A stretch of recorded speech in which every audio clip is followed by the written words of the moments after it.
तप्त कांचन गौरांगी श्री राधे वृंदावनेश्वरी वृषभानुसुते देवी प्रणमामि हरिप्रिये। हरे कृष्णा कृष्णा कृष्णा हरे हरे, हरे रामा राम राम हरे हरे। जय राधा गोविंद राधे, जय राधा गोविंद राधे। जय कृष्णा बलराम जय हो वृंदावन धाम, कृष्णा बलराम जय हो वृंदावन धाम। जय गौरानिताई जय गौरानिताई, गौरानिताई जय गौरानिताई। जय श्रील प्रभुपाद प्रभुपाद प्रभुपाद, जय जय प्रभुपाद। श्रील प्रभुपाद की जय, अनंत कोटि वैष्णव वृंद की जय। हरे कृष्णा कृष्णा कृष्णा हरे हरे, हरे राम राम राम हरे। तो भगवत गीता के अध्याय 6 ध्यान योग, इसमें आप सभी का बहुत बहुत स्वागत है।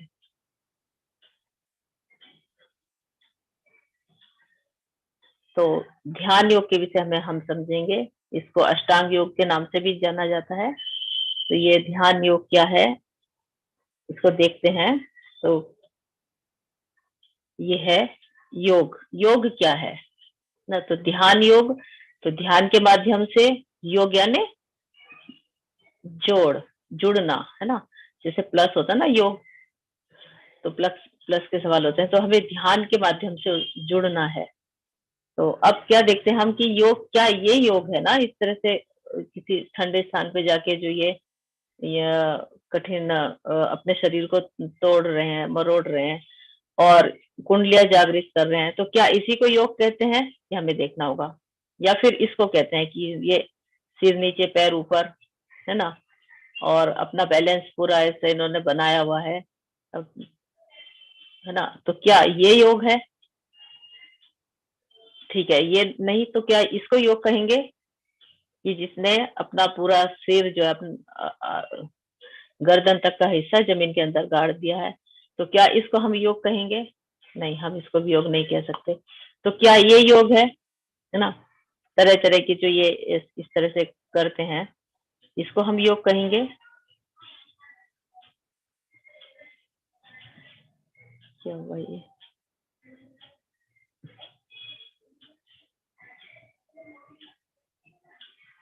है ना, ये इस तरह अनेक प्रकार के जो भी ये सब क्रियाकलाप जो किए जाते हैं, क्या हम इन सबको योग के नाम से जानेंगे? तो इसमें हम अष्टांग योग में यही चीजें सब समझने वाले हैं ना। और एक ये देखिए है ना, तरह तरह के जो है ना पूरे विश्व में योगा के सेंटर चल रहे हैं, वहां पे ड्रिंक भी की जाती है और योगा भी किया जाता है। ये क्या हमारी भारतीय संस्कृति में इसी तरह का योगा है, योग। और ये देखिए ये एक पशु को, बकरे को इसने अपने पीठ पे बिठाकर बैलेंस बना रही है ये, तो क्या ये योग है ना? इसको भी हम योग नहीं कह सकते, इसको हमें समझना है। और ये देखिए तरह तरह की डांस के साथ किया जा रहा है ना, पूरी दुनिया में अलग अलग ढंग से योगा सिखाया जा रहा है। और फिर ये देखिए हर चीज के लिए योगा के अलग अलग प्रकार से, अलग अलग तरीके से किया जाता है। देखिए yoga for physical and mental health के लिए है, प्रेगनेंसी के लिए है।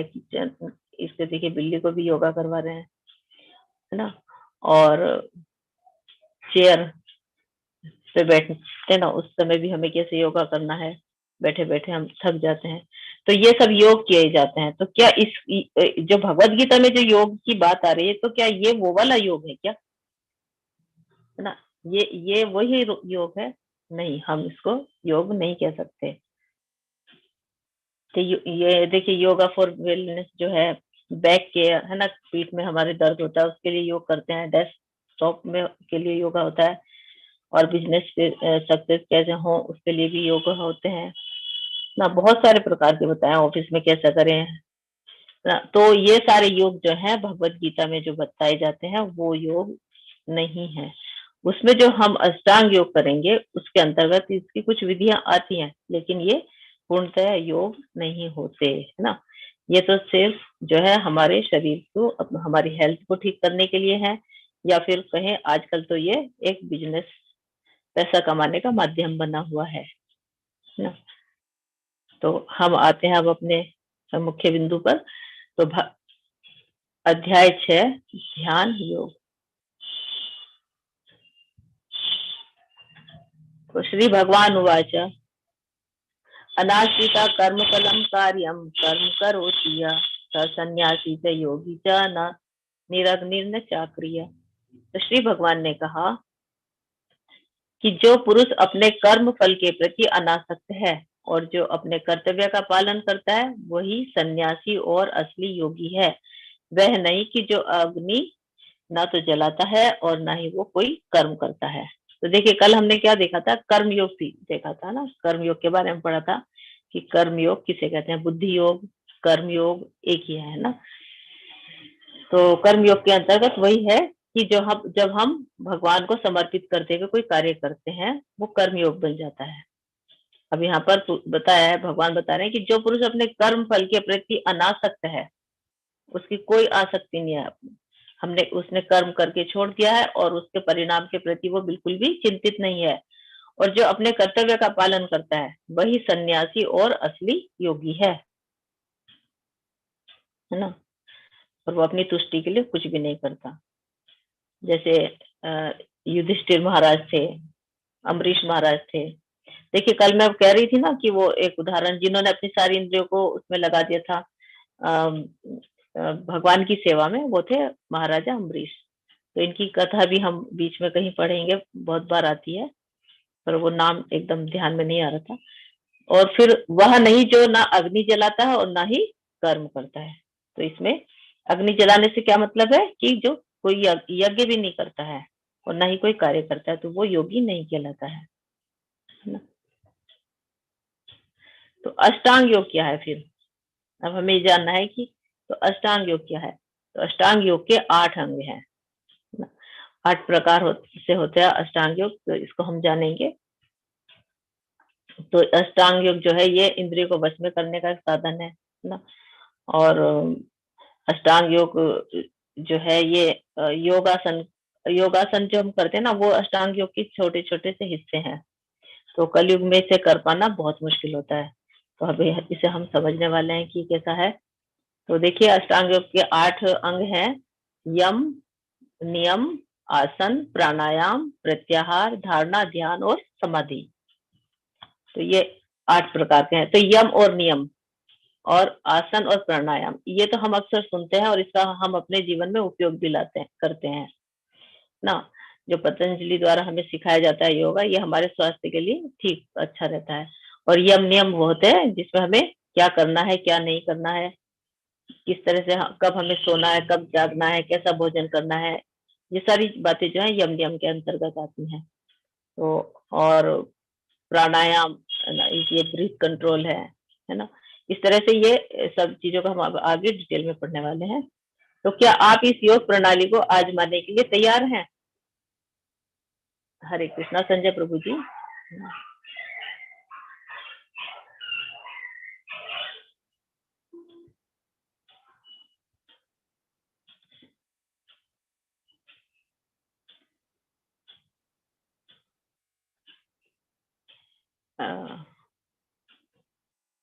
प्रभु जी वो वीना माता जी को होस्ट बनाया हुआ है।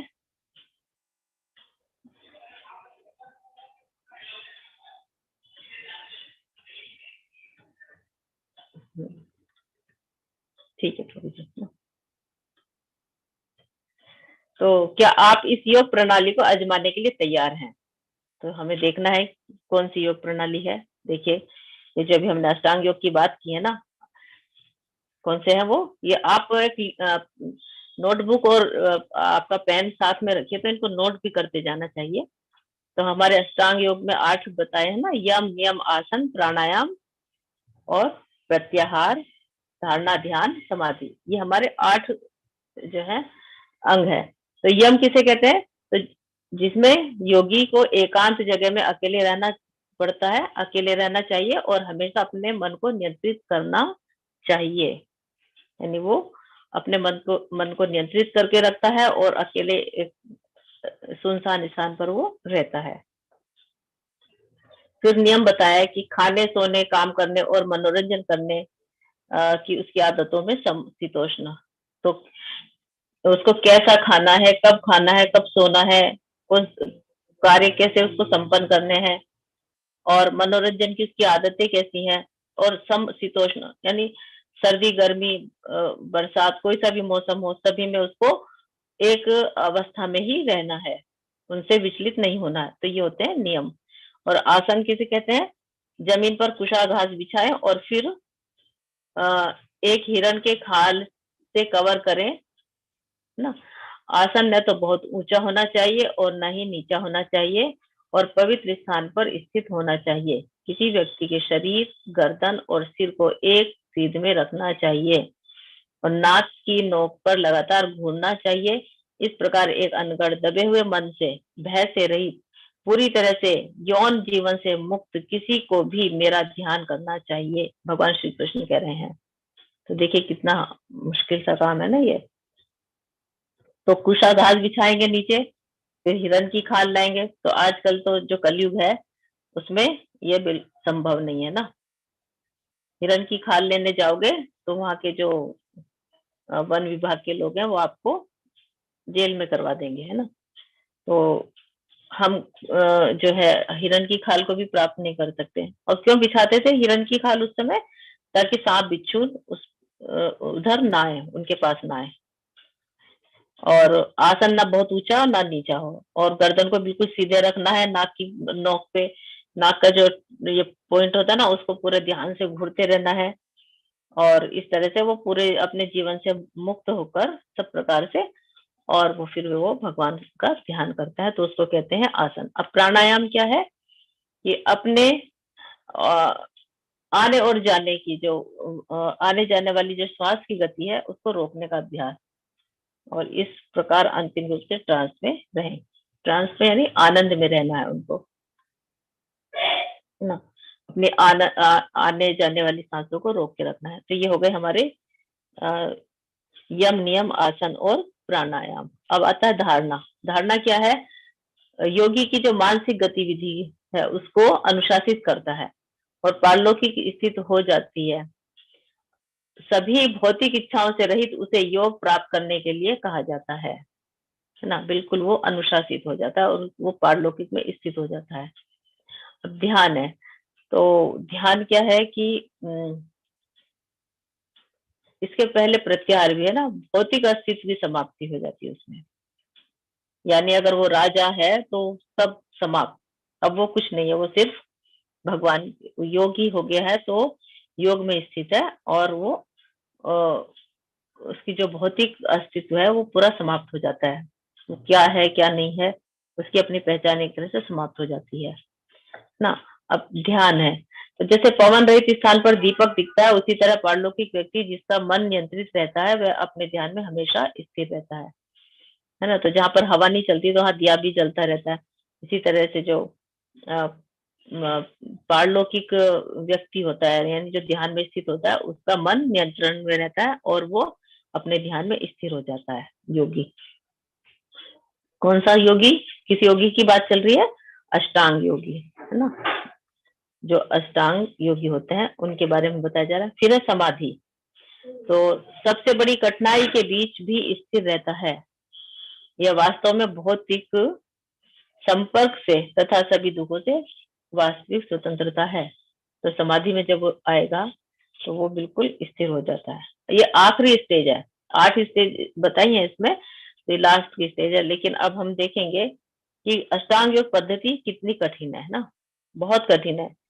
जब हमें गोलोक वृंदावन धाम जाने के लिए एक सरल सा मार्ग हमें भक्ति योग बता रहे हैं, तो हम उससे क्यों नहीं जाएं, है ना। जैसे चार्टेड प्लेन है, और हम फिर रोडवे को क्यों अपनाएंगे ना, कठिन मार्ग को क्यों अपनाएं? हमारे लिए सीधा रास्ता जा रहा है, हम उससे जाएंगे। तो ये इसमें, और कलयुग में जो है ये सब बिल्कुल भी संभव नहीं है।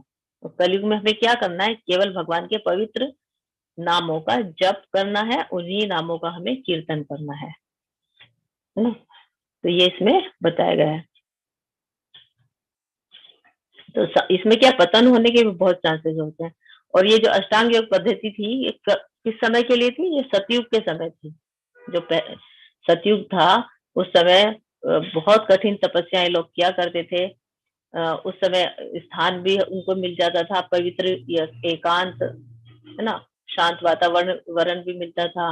उम्र भी उनकी बहुत हुआ करती थी ना। तो इस तरह से उस समय के लोग तपस्या क्या करते थे, अगर एक बार उनको तपस्या में कहीं बाधा आती है, उनका वो गिर जाते हैं अपनी तपस्या से, तो उन्हें पुनः उठने का अवसर मिल जाता था, क्योंकि उम्र काफी है, लाखों में उम्र हुआ करती थी। लेकिन हमारे कलयुग में तो उम्र 100 से ऊपर तो जाती नहीं है ना। तो ये जो अष्टांग योग पद्धति है, ये कलयुग के लिए बिल्कुल सही नहीं है। तो हमें केवल हरि नाम का जप ही करना है। अर्जुन उवाच योऽयं योगस्त्वया प्रोक्तः साम्येन मधुसूदन एतस्याहं न पश्यामि चंचल स्वात् स्थितिं स्थिराम्। तो अर्जुन ने कहा, हे मधुसूदन, आपने जिस योग पद्धति का संक्षेप में वर्णन किया है वह मेरे लिए अव्यवहारिक तथा असहनीय है, क्योंकि मन चंचल तथा अस्थिर है। यहाँ पर अर्जुन जो है, अरे यार ये क्या हो जाता है तो?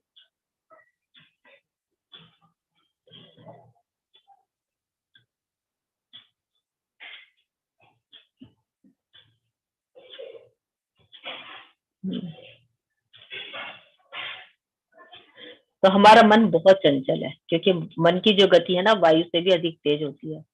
तो अब देखिए इसमें, अर्जुन जो कि सब साधनों से संपन्न था, एक बहुत बड़ा योद्धा था, धनुर्धर था, है ना, और क्या था वो, राज घराने से था, उसकी आयु भी बहुत थी, द्वापर युग में आयु भी काफी होती है।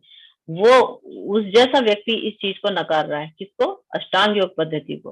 वो कह रहे हैं कि आपने जिस योग पद्धति, अष्टांग योग पद्धति के बारे में मुझे बताया है, वो मेरे लिए बिल्कुल असहनीय है, यानी अव्यवहारिक है, मैं उसको नहीं कर पाऊंगा, क्योंकि मन तो बहुत चंचल है, इसको स्थिर करना बहुत ही मुश्किल है।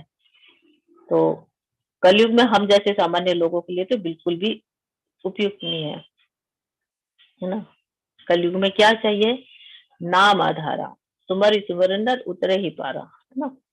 तो हमें केवल भगवान श्री कृष्ण के पवित्र नामों का जप करना है। फिर देखिए इसमें क्या कह रहे हैं, चंचल ही मना कृष्ण प्रमाति बलवत दृढ़म तस्याम निग्रह मन्ये वायुरे सुदुष्करम।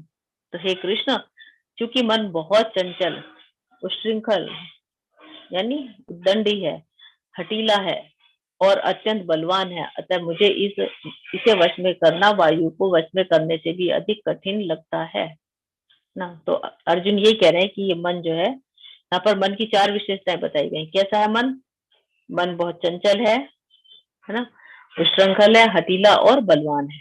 इस तरह से 4 इसकी विशेषताएं बताई कि मन जो ठान लेता वही करके रहता है, और बलवान इतना है कि बुद्धि भी इसका उल्लंघन नहीं कर पाती, जबकि बुद्धि जो है हमारे मन को वश में करती है। बुद्धि, मन का कंट्रोल कहाँ है, बुद्धि के पास है। लेकिन ये इतना इतना बलवान है कि कभी कभी ये बुद्धि को भी अपने वश में कर लेता है, बुद्धि भी इसकी बात मानती है और इसका साथ देने लग जाती है ना। तो ये जैसे कि जिस तरह से अच्छी अच्छी दवाई लेते हैं ना, और रोग फिर भी ठीक नहीं होता, है ना, तो उसी तरह से योग अभ्यास से भी मन को हम वश में नहीं कर सकते। कई बार ऐसा होता है ना, बहुत ट्रीटमेंट करवाते हैं लेकिन बीमारी दूर नहीं होती। इसी तरह से मन के साथ भी ऐसे ही है। तो हमें क्या करना है, हमें केवल महामंत्र का जप करना है, क्योंकि मन को जो विचलित करता है ना, वो उससे हमारी जो व्यस्तताएं हैं, अ, हमारा मन क्यों विचलित होता है, जब हम एकांत में रहते हैं, चुपचाप बैठे होते हैं, तो मन पता नहीं कहाँ कहाँ पहुंच जाता है। लेकिन अगर हम उसको व्यस्त रखेंगे हरि नाम कीर्तन में, जप में, तो हमारा मन जो है, तो हमारी हम जो है आध्यात्मिक प्रगति कर पाएंगे, हमारा मन विचलित नहीं होगा उससे। तो श्री भगवान उवाच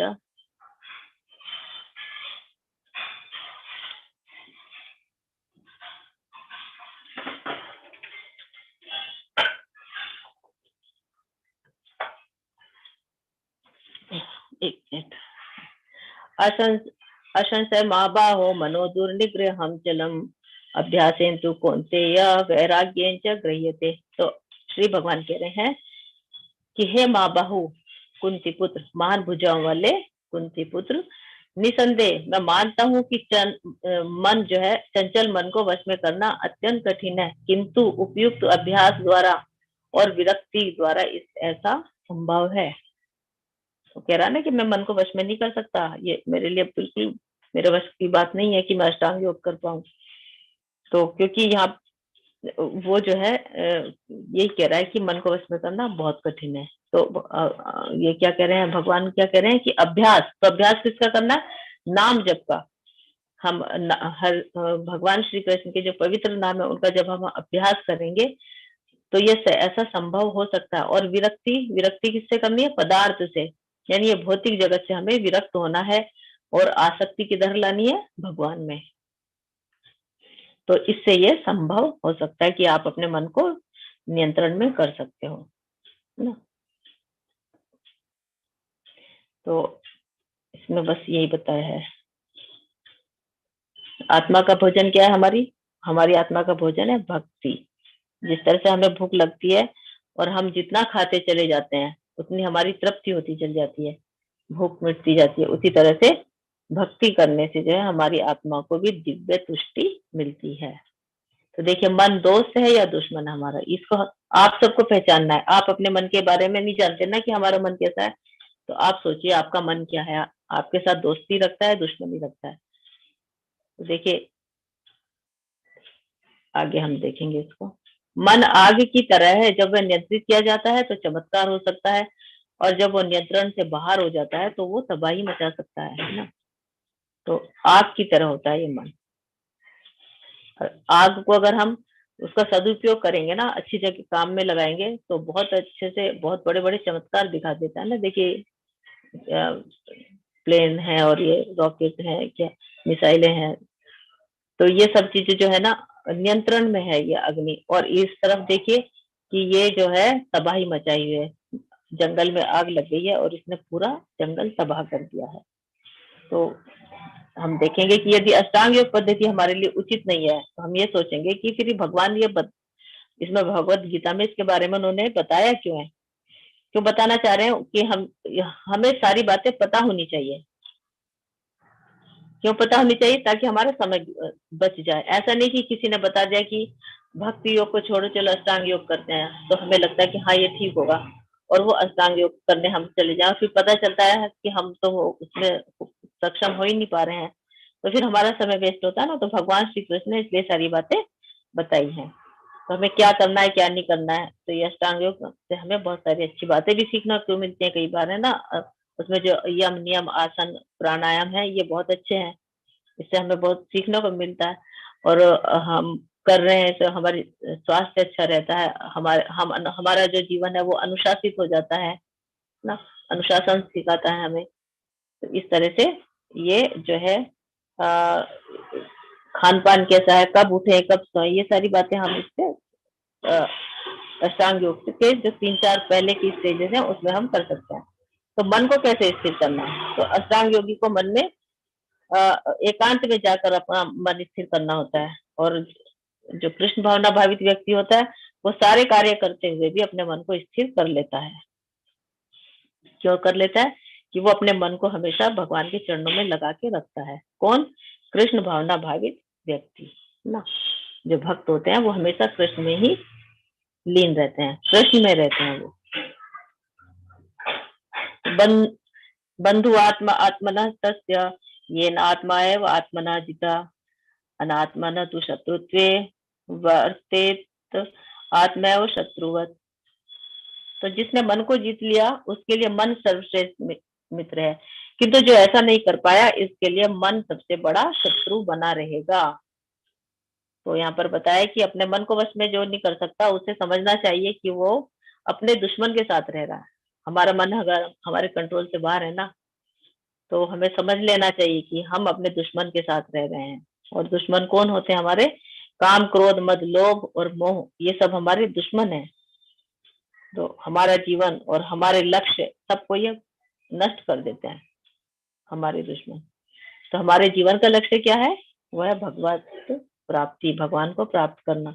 किंतु यदि हम अपने मन पर विजय प्राप्त कर लेते हैं तो हम अपने हृदय में स्थित जो हमारे परमात्मा है उनकी इच्छा अनुसार हम उन आज्ञा का पालन भी करते हैं और उनकी बात भी सुनते हैं और उनकी बात मानते हैं, अगर हमारा मन हमारे वश में रहता है ना। हम देखते हैं ना कई बार कि हम जब कभी कुछ कार्य करने जाते हैं तो कई बार हमारा मन हमें बहुत अच्छे से उसकी स्वीकृति दे देता है ना। और कई बार हमारा मन स्वीकार नहीं करता कि हम वो काम करें या ना करें। हमारा मन हमें सावधान भी करता है, लेकिन हम उसकी कई बार बातें नहीं मानते। तो इस तरह से मन जो है हमारा शत्रु भी है और मित्र भी है। तो हे अर्जुन, अर्जुन ने कहा, हे कृष्ण, उस असफल योगी की गति क्या है जो प्रारंभ में श्रद्धा पूर्वक आत्म साक्षात्कार की विधि ग्रहण करता है? कौन सा योगी की बात हो रही है? अष्टांग योगी, जो 8 स्टेजेस उसे पार करनी है। लास्ट है समाधि, समाधि तक उसे पहुंचना है। लेकिन अगर वो असफल हो गया है तो उस असफल योगी की क्या गति होगी? जो शुरू में तो उसने बहुत श्रद्धा के साथ आत्म साक्षात करने की कोशिश की, है ना, और किंतु बाद में भौतिकता के कारण उसे विचलित उससे विचलित हो जाता है, यानी भौतिकता के प्रभाव में आ जाता है और वो विचलित हो जाता है और योग सिद्धि को प्राप्त नहीं कर पाता। योग सिद्धि क्या है? आखिरी समाधि, यानी भगवान को वो प्राप्त नहीं कर पाता। तब उसकी क्या गति होती है? तो भगवान बताते हैं कि असफल योगी पवित्र आत्माओं के लोकों में अनेकानेक वर्षों तक भोग करने के बाद या तो सदाचारी पुरुषों के परिवार में या धनवानों के कुल में जन्म लेता है ना। तो जो असफल अष्टांग योगी होता है, जिसने भक्ति योग में प्रगति की है, तो वो क्या होता है कि बहुत वर्षों तक उच्च लोकों में अनेकानेक वर्षों तक भोग करता है। उच्च लोक से क्या तात्पर्य है? जो स्वर्ग लोक है, वहां पर क्योंकि भक्ति की है तो उसके पास भक्ति है और भक्ति के माध्यम से वो उस स्वर्ग तक तो जाएंगे ही ना। और वहां पर जब तक उसका प्रभाव है, बैलेंस है, तो वहां रहेंगे और फिर पृथ्वी पर आएंगे। लेकिन पृथ्वी पर किन घरों में आएंगे? वो सदाचारी पुरुषों के परिवार में या फिर धनवान लोगों के यहाँ पर वो जन्म लेते हैं। आप देखते हैं ना, कई लोग बहुत धनवान घरों में जाते हैं। यहाँ तो इंसान की बात हो रही है, आपने देखा होगा पशु तक भी बहुत धनवान लोगों के घर में जन्म लेते हैं और उनकी कारों में घूमते हैं। तो ये उनके पुण्य कर्म ही होते हैं जिनके कारण वो ऐसे शाही घरों में जाते हैं ना। तो इसमें यही बताया कि अगर किसी ने थोड़ी सी भी भगवान की प्रगति की है, भक्ति की है, तो उसको सदाचारी पुरुषों के परिवार में और धनवानों के यहाँ पर जन्म मिलता है। और फिर क्या? अथवा यदि दीर्घ काल तक योग करने के बाद असफल रहे हो तो वह ऐसे योगियों के कुल में जन्म लेता है जो अति बुद्धिमान है। निश्चय ही इस संसार में ऐसा जन्म दुर्लभ है। तो फिर एक प्रश्न उठता है कि ये तो जिसने थोड़ी सी भक्ति की थी उसके बारे में बताया, लेकिन दीर्घ काल तक यानी जिसने बहुत अधिक भक्ति की है लेकिन और लास्ट में जाके उसका पतन होता है या असफल होता है वो, तो उसकी क्या गति होती है? तो उसके बारे में बताया कि वो ऐसे योगियों के कुल में जन्म लेता है कि जो बहुत बुद्धिमान होते हैं और ऐसा जन्म बहुत दुर्लभ होता है ना। तो देखिए इससे पहले मैं बताया कि वो धनवान लोगों के यहाँ जन्म लेता है या सदाचारी के यहाँ लेता है। तो इससे ये होता है कि सदाचारी पुरुष के यहाँ जन्म लेगा तो क्योंकि भक्ति उसकी अधूरी रह गई है ना, तो भगवान जो है उसको उससे भक्ति पूरी करवाएंगे। तो सदाचारी के घर में अगर वो जन्म लेता है तो वहां जाकर सीधे उसको भक्ति का वातावरण मिल जाता है और अपने परिवार के लोगों के साथ वो सीधे भक्ति से जुड़ जाता है। और धनवान लोगों के घर में जाता है तो क्या होता है कि मान लीजिए वहां पर वो उस धनवान परिवार में जन्म तो ले लिया लेकिन वहां पर भक्ति नहीं है, तो उसको क्या है कि अन्य चिंताओं से वो मुक्त रहेगा। जैसे कि अगर गरीब परिवार में कोई जन्म लेता है तो अपने दाल रोटी क्या कहते हैं, रोटी कपड़ा और मकान, इसको जुटाने में ही वो अपना पूरा जीवन समाप्त कर लेता है ना। अंत तक 50-60 साल तक यही चलता रहता है कि घर बनाना है तो ये लाना है तो ये करना है ना। इस तरह से उसकी जो पूरा मानव शरीर किसके लिए मिला है? भक्ति के लिए। लेकिन भक्ति करने का तो अवसर ही नहीं मिला ना, वो तो धन अर्जन करने में लगा रहा, क्योंकि वो मूलभूत आवश्यकताएं वो भी जरूरी है। लेकिन अगर वो धनवान के घर में जन्म लेगा तो उसको इन सब के में समय वेस्ट करने की कोई आवश्यकता नहीं होती और वो सीधे भक्ति में जुड़ जाता है। तो इस तरह से भक्ति का कभी भी क्षय नहीं होता। अगर हम थोड़ी सी भी भक्ति करते हैं उसका हमें प्रतिफल मिलता है।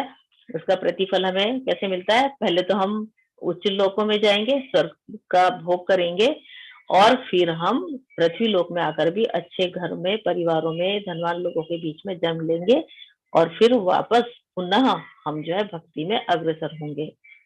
तो अब यहाँ पर है कि सबसे बड़ा योगी कौन है, हमें देखना कि योगी सबसे बड़ा कौन है। देखिए, अन्य सभी योग भक्ति योग की ओर अग्रसर होते हैं। तो अन्य कौन से योग हैं ये? देखिए, ये एक सीढ़ी बनी हुई है योग की। कर्म योग, ज्ञान योग, अष्टांग योग और भक्ति योग। तो ये जो कर्म योग और ज्ञान और अष्टांग तीन है ना, ये सब भक्ति की ओर ही अग्रसर होते हैं। ये तीनों के तीनों अंततः भक्ति में जाकर ही मिलते हैं और तीनों का लक्ष्य भी यही है, भक्ति करना, है ना।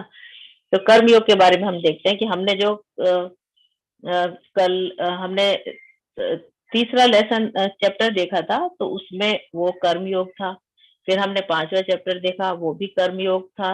यानी कैसा था वो? कृष्ण भावना भावित कर्म योग ना। तो ये कर्म योग के 2 चैप्टर हम पढ़ चुके हैं। पहले वाले जो थर्ड चैप्टर था उसमें बताया था कि कर्म योग करो, यानी कर्म करो और कर्म के फल में आसक्ति मत रखो। उसमें ये चीज बताई गई थी। और जो 5th चैप्टर था उसमें ये बताया था कि कर्म, जो भी आप कर्म करते हैं वो कृष्ण भावना भावित होकर करें और कृष्ण की खुशी के लिए करें। जो भी हम काम कर रहे हैं भगवान के लिए करें, अपने लिए नहीं। सभी हमारी सारी इंद्रियां, हमारे सारे कर्म, सब कुछ भगवान को समर्पित करते हुए हमें करना है। तो ये दोनों कर्म योग है ना। तो कर्म योग करते करते जो है व्यक्ति को ज्ञान प्राप्त होने लगता है। तो कर्म योग में क्या, वो भगवान के लिए जैसे पुष्प लाते हैं, दिया जलाते हैं, इस तरह से वो विधि विधानों से जुड़ते हैं और ये सब करते करते जो है वो उसमें ज्ञान प्राप्त होने लगता है उसको, और दिव्य ज्ञान को वो समझना प्रारंभ कर देता है, उसको उसकी जानकारी मिलने लगती है। और उसी समय वो कर्म योग करते करते ही क्या करता है, कृष्ण महामंत्र का जप भी शुरू कर देता है। और फिर जाते हैं, इस तरह से उसको ज्ञान प्राप्त होता है। और जब वो अंदर के अंदर उसके अंदर दिव्य गुण आ जाते हैं ना, तो तब उसकी जो आसुरी प्रवृत्तियां होती है वो सब समाप्त हो जाती हैं। तो ये दिव्य गुण क्या है? दिव्य गुण है कि हम जो है प्रत्येक जो जीव है उसके अंदर हम परमात्मा के दर्शन करते हैं। हम कोई भी जीव देखते हैं तो उसमें हमें लगता है कि इसके अंदर भी परमात्मा है, और सबको समान भाव से देख, हमारा दृष्टिकोण जो है उसका बदल जाता है, सभी को वो एक नजर से देखना शुरू कर देता है। तो ये होता है ज्ञान योग। ज्ञान योग में यानी समता की भावना आ जाती है और परमात्मा के वो सब में दर्शन करने लगता है, दिव्य गुण उत्पन्न होते हैं और आसुरी जो शक्तियां, आसुरी जो स्वभाव है वो नष्ट हो जाता है। फिर अष्टांग योग। तो अष्टांग योग हमने अभी देखा 8 अंगों का है ये अष्टांग योग। तो इसमें क्या किया जाता है? ध्यान किस पर किया जाता है? ध्यान योग। इस अध्याय का नाम क्या है? ध्यान योग या अष्टांग योग। तो ध्यान कहाँ पर केंद्रित किया जाता है? परमात्मा में। परमात्मा कहाँ है? हमारे हृदय में विद्यमान है, जो है ना, 4 भुजा के रूप में है वो, 4 भुजा वाले परमात्मा जो सभी प्राणियों के हृदय में रहते हैं। तो वो अष्टांग योगी वहां पर अपना ध्यान केंद्रित करते हैं और वो परमात्मा को प्राप्त करना चाहते हैं। और फिर क्या होता है अंत में? ये जो तीनों योग हैं, कर्म ज्ञान और अष्टांग, ये सब के सब जो योग है ये भक्ति के पथ पर ही अग्रसर होते हैं। तो 7 से अब हम कल अध्याय शुरू करेंगे, 7 से 12 ये जो अध्याय है वो भक्ति योग से ही संबंधित रहने वाले हैं। तो योगी नाम अपनी सर्वेशा मदगतेनंतरात्मना श्रद्धा भावान भजते यो माम सामे युक्त तमोमता। तो और समस्त योगियों में से जो योगी अत्यंत श्रद्धा पूर्वक मेरे परायण है, अपने अंतःकरण में मेरे विषय में सोचता है और मेरी दिव्य प्रेमा भक्ति करता है, वह योग में मुझसे परम अंतरंग रूप में युक्त रहता है, सबों में सर्वोच्च है, यही मेरा मत है। तो भगवान ने यहाँ पर घोषणा कर दी है क्या, कि जो श्रद्धा पूर्वक मेरी सेवा करता है, अपने अंतःकरण में हर समय मेरा चिंतन करता रहता है और मेरी प्रेमा भक्ति में रहता है, तो वो हर समय मेरे मुझसे जुड़ा हुआ होता है और सभी में वो ही सर्वोच्च है, सर्वश्रेष्ठ है, ये मेरा मत है। तो देखिए गोपियां जो थी ना, ये भगवान श्री कृष्ण की गोपियां, राधा की सखियां, ये भगवान की बहुत बड़ी भक्त थी, सबसे बड़ी योगी थी ये। क्यों योगी थी? क्योंकि हर समय राधा की भांति ये भी भगवान श्री कृष्ण का हमेशा चिंतन करती रहती थी। तो योगा, आध्यात्मिक अभ्यास। तो योग का मतलब क्या था? शाब्दिक अर्थ तो यही है कि जोड़ करना, जोड़ना। और हमने अभी देखा कि हाथ पांव मोड़ रहे थे, वो अपने हाथों के विभिन्न अंगों का अलग अलग तरह से वो उसका संचालन कर रहे थे। तो ये अष्टांग योग के ही पार्ट है ना। जो भी हम योग करते हैं ना शरीर को स्वस्थ रखने के लिए, ये अष्टांग योग का ही एक छोटा सा हिस्सा है। और हमें अपना उद्देश्य मालूम ही नहीं है, हम क्या करते हैं। हमारा उद्देश्य तो ये है ना भगवान की प्राप्ति, और हम यम नियमों का पालन करते हैं और ना ही हम उनसे जुड़ पाते हैं किसी से। तो इस तरह से योग किसके लिए करते हैं, है ना? हम अपना वजन घटाने के लिए करते हैं, अपना स्वास्थ्य अच्छा करने के लिए करते हैं, और चाहते हैं कि हमारे मसल्स बन जाएं, है ना? आजकल बच्चों में बड़ा क्रेज है ना, ये मसल्स बनाने के लिए जिम जाएंगे। तो ये चीज जो है ये योगा नहीं है, ये योग नहीं कहलाता, है ना। भक्ति योग ही योग होता है असली। तो अब हम देखेंगे कि चारों युग में कौन सा योग, यानी हमें क्या करना चाहिए, है ना। इसका तो सेकंड लेसन चैप्टर में भी वर्णन आया था। तो त्रेता युग में महंगा बलिदान प्रदर्शन। सतयुग, इससे पहले सतयुग आएगा ना, सतयुग इसमें नहीं लिखा हुआ है कहीं पे। ठीक है, सतयुग की बात करते हैं हम। तो हर युग में जो है भगवान को प्राप्त करने के लिए अलग अलग जो है प्रक्रियाएं बताई हैं। अलग अलग प्रक्रिया होती थी, हम अलग अलग तरीके से भगवान को प्राप्त करते थे। तो जैसे सतयुग में क्या होता था, भगवान विष्णु का ध्यान किया जाता था और बहुत बड़ी बड़ी तपस्याएं करते थे। क्यों कर पाते थे वो इतनी तपस्याएं? क्योंकि उस समय उम्र भी लाखों वर्षों में हुआ करती थी ना, तो इसलिए वो इतने बड़े बड़े तपस्याएं कर सकते थे और निरंतर वो भगवान के ध्यान में रहते थे। उस समय स्थान भी बहुत पवित्र थे, एकांत वातावरण था, सारा जो जैसा एटमोस्फेयर चाहिए होता ना ध्यान के लिए, वो सब उस समय आसानी से उपलब्ध हो जाता था। तो इसलिए वो सतयुग में जो है भगवान विष्णु की तपस्या करते थे, उसमें अपना ध्यान लगाते थे। अब त्रेता युग में क्या था? महंगा बलिदान प्रदर्शन, यानी त्रेता युग में जो है यज्ञ किए जाते थे, बहुत बड़े बड़े यज्ञ होते थे उसमें, जिसमें बहुत महंगा यानी बहुत खर्चा आता था। आज भी हम कोई यज्ञ हवन करते हैं ना तो वो काफी खर्चे हो जाता है। तो उस समय तो बहुत बड़े बड़े यज्ञ होते थे, जैसे अश्वमेध यज्ञ है, राजसूय यज्ञ है, और और भी बहुत सारे यज्ञ होते थे ना। तो महंगा प्रदर्शन होता था। और उस समय क्या था, पुरोहित भी बहुत शुद्ध हुआ करते थे। उनके जो श्लोकों के मंत्रों के जो उच्चारण होते थे, देखिए मंत्रों का उच्चारण बहुत पवित्र शुद्ध होना चाहिए। अगर शुद्ध मंत्र का उच्चारण हो रहा है तो वो प्रभावशाली होता है, उसका प्रभाव दिखता है, अन्यथा उसका कोई प्रभाव नहीं होता। तो मंत्रों के उच्चारण से वो अग्नि को प्रज्वलित कर लेते थे। यज्ञ की जो अग्नि जलाते थे वो मंत्रों के उच्चारण से जलाते थे ना। और सामग्री जो होती थी हवन में डालने की, वो भी बहुत शुद्ध होती थी। घी भी बिल्कुल शुद्ध होता था। और आजकल तो हमारे लिए हम अगर यज्ञ करने जाएं तो हमें तो घी भी लाएंगे तो वो पता नहीं कैसा मिलेगा, है ना। शुद्धता की कहीं कोई गारंटी नहीं है। तो इसलिए तो ये हमारा जो त्रेता युग में जो यज्ञ होते थे वो कलयुग में संभव नहीं है। फिर है द्वापर युग, उसमें क्या होता था, बड़े बड़े मंदिरों की का निर्माण होता था और उसमें अर्चा विग्रह की पूजा किया करते थे, है ना। तो किसी ने प्रभुपाद जी से पूछा था कि आप क्यों इतने बड़े बड़े मंदिर बनवाते रहते हो, है ना। तो प्रभुपाद जी ने उत्तर दिया था कि देखिए मैं तो तुम्हें पेड़ के नीचे भी समझा सकता हूँ, लेकिन तुम वहां पर आओगे नहीं, इसलिए मुझे ये बड़े बड़े मंदिर इस्कॉन के बनवाने पड़ते हैं। और ये बिल्कुल सही भी है ना। इस्कॉन के मंदिर इतने अट्रैक्टिव होते हैं, आकर्षक और इतने सुंदर दिव्य भव्य होते हैं कि वहां बार बार जाने का मन होता है। साफ सफाई सब कुछ इतना बढ़िया व्यवस्थित रहता है। तो इसलिए प्रभुपाद जी ने अपने या अपने भक्तों के लिए मंदिर नहीं बनवाए, उन्होंने हमारे लिए ही बनवाए, ताकि हम वहां पर जा सके, हमें अच्छी वहां पर शांति मिले, अच्छा सा हम वहां पर जाकर अनुभव करें। तो अब बात आती है कलयुग की। तो कलयुग में क्या है, प्रभु के पवित्र नामों का जप, chanting Holi names of the Lord, है ना। हमें केवल भगवान के पवित्र नामों का जप ही करना है कलयुग में ना। इसके अलावा हमारे लिए और कोई साधन नहीं है। भगवान के पवित्र बहुत छूट दिया हमें कलयुग में। इतनी बड़ी बड़ी तपस्याओं के लिए हमें मना कर दिया कि आपको कुछ भी नहीं करना, बस हरे कृष्ण कृष्ण कृष्ण हरे हरे, हरे राम राम राम हरे हरे, बस इनका हमें जप करना है। और इसकी जो पुष्टि है ये जो है अनेक शास्त्र कर रहे हैं। देखिए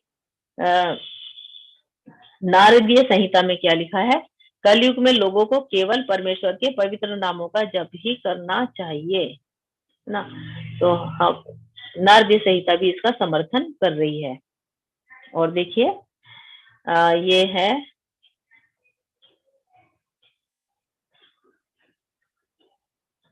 किस शैली में बने हैं, शैली तो मैं नहीं जानती किस शैली में बने हैं, पर इस्कॉन मंदिर बहुत सुंदर है, भव्य है, बहुत ही सुंदर लगते हैं।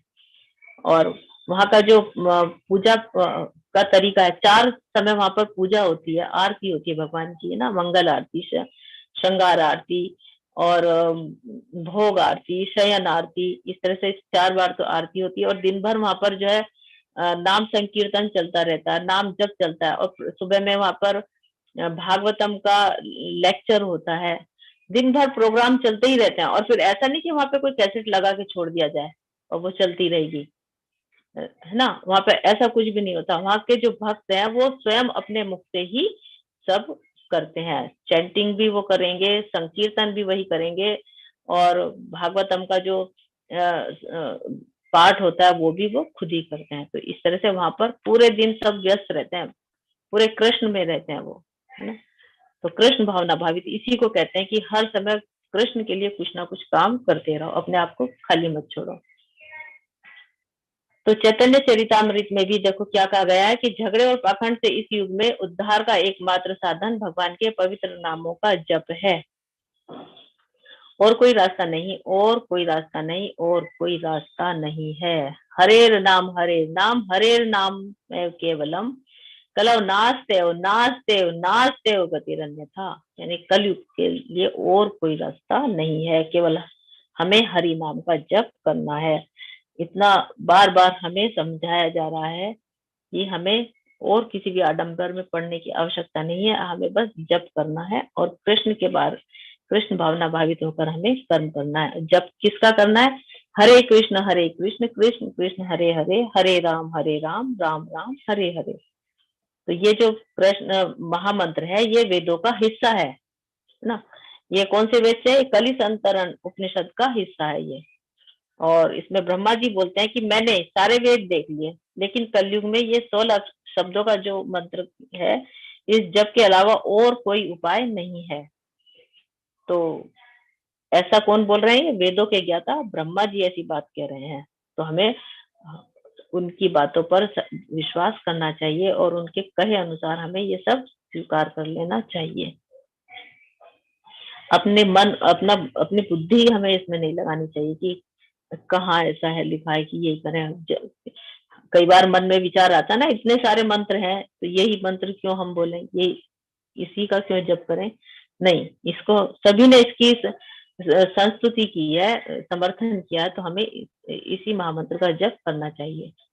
हरे कृष्ण कृष्ण कृष्ण हरे हरे, हरे राम राम राम हरे हरे। तो हमें अभी से इस मंत्र का जप शुरू कर देना चाहिए। और माला जो है माला भी हमारे पास होनी चाहिए। अगर नहीं है तो आप अपने घर के आसपास कोई मंदिर हो हर जगह माला सहज रूप से हमें कहीं भी मिल जाती है। तुलसी की माला खरीदें या नीम की माला खरीदें, तो कृष्णा की भक्ति में तुलसी की माला ही सर्वोत्तम होती है ना। कृष्णा को तुलसी बहुत पसंद है, तो हमें तुलसी की माला ही लेनी चाहिए। इस्कॉन से भी आप ऑनलाइन मंगवा सकते हैं ना, उसमें भगवत गीता भी आप आएगी, उसमें सेट आता है पूरा 600 रुपये का। भगवत गीता है, तुलसी माला है, माला का बैग है, और भी 2-3 पुस्तकें हैं उसमें। तो ये सब आप ऑनलाइन मंगवा सकते हैं इस्कॉन से। तो शास्त्र संबंध में क्या है, संदर्भ में क्या है कि जप के लिए प्रभु के पवित्र नाम का हमें जप करना चाहिए और उसी का हमें कीर्तन भी करना चाहिए। देखिए इसमें क्या कहा जा रहा है, भागवतम में, श्रीमद् भागवतम में बताया है कि मेरे प्यारे राजा, हालांकि कलयुग दोषों से भरा है, फिर भी इस युग के बारे में एक अच्छी गुणवत्ता है। यह है कि हरे मंत्र का जप करने से व्यक्ति भौतिक बंधन से मुक्त हो सकता है और आध्यात्मिक में पदोन्नत हो सकता है। तो इसमें कौन कह रहे हैं, मेरे प्यारे राजा। श्रीमद् भागवतम के बारे में जानते हैं आप, किसने कही थी, किसको कही थी भागवतम की? भागवतम तो चलता है ना, सप्ताजी बोलते हैं हम उसको। मंदिरों में बैठाए जाते हैं सप्ताजी, 7 दिन की भागवतम होती है, उसको सुनते हैं सब बहुत।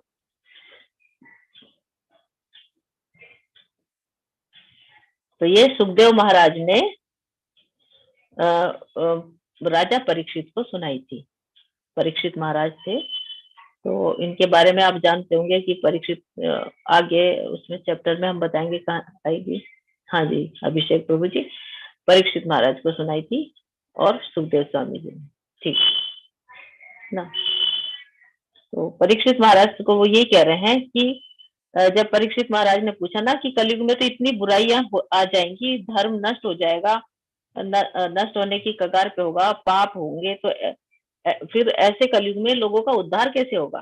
तो सुखदेव गोस्वामी जी क्या बोलते हैं कि कलयुग में भले ही लाखों अवगुण हैं, लेकिन इसमें एक गुण है, इसके लिए इसमें केवल एक भगवान का पवित्र नाम जप लेने से ही जो है सब लोगों का उद्धार हो जाएगा, है ना।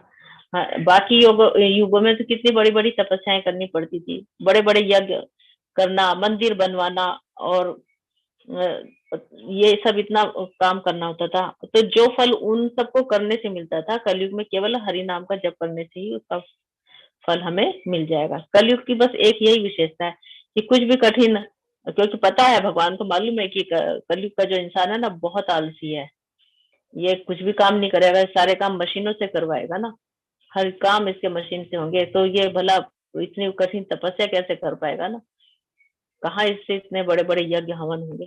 तो उन्होंने कलयुग के लिए यही बस हरि नाम का जो कीर्तन है इसका, और जप और कीर्तन का प्रस्तावित किया है कि यही हमें करना होगा कलयुग में, और इसी से हम भगवत धाम को जा सकेंगे, भगवान की प्राप्ति हम कर सकेंगे। फिर क्या कह रहे हैं भगवान कि यज्ञ नाम जग को यज्ञो अस्मि, समस्त यज्ञों में पवित्र नाम का संकीर्तन, नाम का कीर्तन जप। तो ये किसमें, भगवत गीता के 10वें अध्याय के 25वें श्लोक में है। क्या कह रहे हैं उसमें भगवान कि यज्ञों में मैं जप यज्ञ हूँ। श्री कृष्ण स्वयं अपने मुख से बोल रहे हैं। अभी हमने किस किस के बारे में देखा कि नारदीय संहिता कह रही है, और ये चैतन्य चरितामृत ने भी यही बात कही है, और अब भगवान श्री कृष्ण अपने मुख से स्वयं कह रहे हैं कि मैं यज्ञों में जो हूँ जप यज्ञ हूँ। तो हरे कृष्ण महामंत्र का जप शुरू करने से पहले पंच तत्व मंत्र का जप करें, है ना। मैंने उस दिन माला पे जब आपको बताया था ना, तो उसमें जो सुमेरु होता है ना, उस पर जो है ये हरे कृष्ण महामंत्र का, ये पंच तत्व मंत्र का जप करना होता है। पंच तत्व मंत्र क्या है? जय श्री कृष्ण चैतन्य प्रभु नित्यानंद, श्री अद्वैत गदाधर श्रीवासादि गौर भक्ति वृंदा, ये पंच तत्व मंत्र कहलाता है। तो ये सुमेरु पर हमें बोलना होता है, और फिर हमें माला शुरू करनी होती है 108 बार। फिर हमें कौन से मंत्र बोलना है, उसके बाद थोड़ा जोर से जपें, मंत्र सुनने के लिए पर्याप्त जोर से। कौन सा मंत्र? हरे कृष्ण कृष्ण कृष्ण हरे हरे, हरे राम राम राम हरे हरे। तो इसको हमें जोर से बोलना है। और कीर्तन में देखिए थोड़ा आराम से बोला जाता है, गाकर बोला जाता है। और जब हम जप करते हैं तो जल्दी जल्दी करते हैं, लेकिन इतना भी जल्दी नहीं कि उनके शब्द ही पूरे हमारे मुख से ना निकले। एक एक शब्द पूरा निकलना चाहिए ना। और हमें थोड़ा जोर से भी बोलना है। जोर से मतलब ऐसा नहीं कि हमारे पास में बैठा हुआ व्यक्ति हमसे परेशान हो जाए ना। उसकी आवाज हमारे कानों तक आनी चाहिए। जो हमने मुख से बोला वो हमारे कानों तक उसकी आवाज आए, ताकि हमारे कान भी उसमें व्यस्त हो जाए, हमारी जिह्वा भी उसमें व्यस्त हो जाए, और हमारे हाथ जो है, हमारे हाथों की उंगलियां वो मोती पर, उनके जो बीट्स बीट्स होते हैं उस पर हमारी उंगलियां व्यस्त हो जाए। तो क्या यही कहा ना, कृष्ण भावना भावित व्यक्ति क्या करता है, अपनी सारी इंद्रियों को भगवान की सेवा में लगा देता है। तो हमें जितनी अधिक से अधिक हमारी इंद्रियां उनको भगवान की सेवा में लगाना है। तो अगर हम उनको भगवान की सेवा में लगाएंगे तो हमारा मन में जो भटकाव आता है वो कम हो जाता है, उसमें हमें मदद मिलती है ना। और जो मायावादी जो जिसमें वो भगवान के दिव्य स्वरूप का जो चिंतन करते हैं ना, उन स्वरूप का नहीं, दिव्य ज्योति का जो चिंतन करते हैं, तो उस दिव्य ज्योति के लिए वो आंखें बंद करके बैठते हैं। और जैसे वो सतयुग में बैठते थे ना, तपस्या तपस्या में, तो अगर हम इस समय अगर उसमें बैठते हैं तो हमें तो तत्काल नींद आने लग जाती है, या फिर हमसे बैठा ही नहीं जाता ना। लेकिन हम हरि नाम का जब जप करते हैं तो उसमें सब इंद्रियां व्यस्त रहती हैं, आंखें भी खुली रहती हैं। ऐसा नहीं कि आंखें बंद करना है, सब कुछ। तो आंखों को हम भगवान, हमारे घर के जो मंदिर होते हैं ना, उसके वहां पर आसन लगा के हम बैठे, और मंदिर में जो हमारे अर्चा विग्रह है, जो भी भगवान की तस्वीरें हैं, उनको हम देखें, तो उससे हमारा ध्यान जो है एकाग्र होता है। और क्या बताया कि प्रत्येक नाम का अलग अलग उच्चारण करें ना। ऐसा नहीं कि फटाफट बोल दें और आधे अधूरे शब्द हम बोले और वो पूरे तरह से सही ना बोले जाए। अगर ऐसा करते हैं तो नाम अपराध कहलाता है वो ना। वो नाम अपराध हो जाएगा अगर हमने पूरे शब्दों का उच्चारण सही ढंग से नहीं किया। और कैसे करना है उच्चारण शब्दों का? सम्मान, भक्ति और एकाग्रता के साथ हमें जप करना है ना। जब ऐसा नहीं कि उसमें सम्मान की भावना नहीं है भगवान के लिए। एक राउंड होने के बाद हमें वही पंच तत्व मंत्र बोलना है। जय श्री कृष्ण चैतन्य प्रभु नित्यानंदा, श्री अद्वैत गदाधर श्रीवास आदि गौर भक्त वृंदा, है ना। ये हमें बोलना है। और किसके साथ सम्मान होना चाहिए? भगवान के प्रति सम्मान, और हमारे श्री प्रभुपाद जी, हमारे चैतन्य प्रभु जी, महाप्रभु जी, इन सब के प्रति हमारा सम्मान का भाव होना चाहिए, भक्ति होनी चाहिए, और एकाग्रता से हमें जप करना चाहिए। अब हमारा ये समाप्ति की ओर है। श्री प्रभुपाद जी अपने तात्पर्य में कुछ लिख रहे हैं। हरे कृष्णा नंदिनी। तो एक व्यक्ति जो आध्यात्मिक रूप से जिज्ञासु है, वह सबसे बुनियादी प्रकार की सेवा में शुरू होता है, और जो कर्म योग है। देखिए, एक व्यक्ति जो आध्यात्मिक रूप से जिज्ञासु है, जिज्ञासु कौन है? हम सब जिज्ञासु हैं। आप जिज्ञासु है ना। आप पहली बार आप क्लास अगर अटेंड कर रहे हैं, पहली बार भगवत गीता को सुन रहे हैं, तो अब आप आध्यात्मिक रूप से जिज्ञासु हैं। और सबसे पहले बुनियादी प्रकार की सेवा, प्राथमिक प्राइमरी स्टेज पर हमें क्या करना है? आप एक सेवा शुरू करते हैं जो है कर्मयोग, यानी भक्ति योग। तो आप अभी जो है, जैसे अभी कोई एक माला चैंटिंग कर रहा होगा, तो ये आपकी प्राइमरी स्टेज है, एकदम शुरुआती दौर है। और अपनी क्षमता के अनुसार वह प्रभु के लिए काम करता है। उसकी जितनी श्रद्धा क्षमता होती है वो करना शुरू कर देता है। और भगवान के लिए जैसे फूल लाते हैं, मंदिर में सफाई करते हैं, मौद्रिक दान यानी द्रव्य का दान, द्रव्य यानी धन, पैसा दान करते हैं ना मंदिर में, तो इस तरह से ये सब करने लग जाता है, क्योंकि अब उसमें भक्ति जो है तो जागृत हो गई है। और इसका अभ्यास करते हुए वह कई ज्ञानियों से मिलता है। जब वो, अभी तो ये कर्म योग चल रहा था ना, वो कर रहा है, और कर्म योग के साथ साथ ही उसका जो है ज्ञान योग शुरू हो जाता है ना। ज्ञान योग में वो जुट जाता है। क्योंकि उसको दिव्य ज्ञान प्राप्त होने लगता है। और ज्ञान योग के अंतर्गत क्या बताया था कि देखिएगा, वह धीरे धीरे यह समझने लगता है कि वह शरीर नहीं है, परमात्मा उसके हृदय में है और वह इस बात को महसूस करना चाहता है ना। वो समझता है कि मैं शरीर नहीं, मैं आत्मा हूँ और परमात्मा उसके हृदय में रहते हैं, और वो सभी जीवों में परमात्मा को देखना चाहता है, देखने लगता है, उसको समझ में आ जाता है और सभी को वो समान दृष्टिकोण से देखता है। तो ये जो है उसमें ज्ञान आने लगता है धीरे धीरे, और फिर वह कृष्ण के समक्ष समर्पण कर देता है ना, यानी कृष्ण की शरण में चला जाता है और भक्त बन जाता है। और सबसे उच्च योग साधना में शामिल होता है, वह है भक्ति योग। और फिर वो जो है भक्ति योग में शामिल हो जाता है।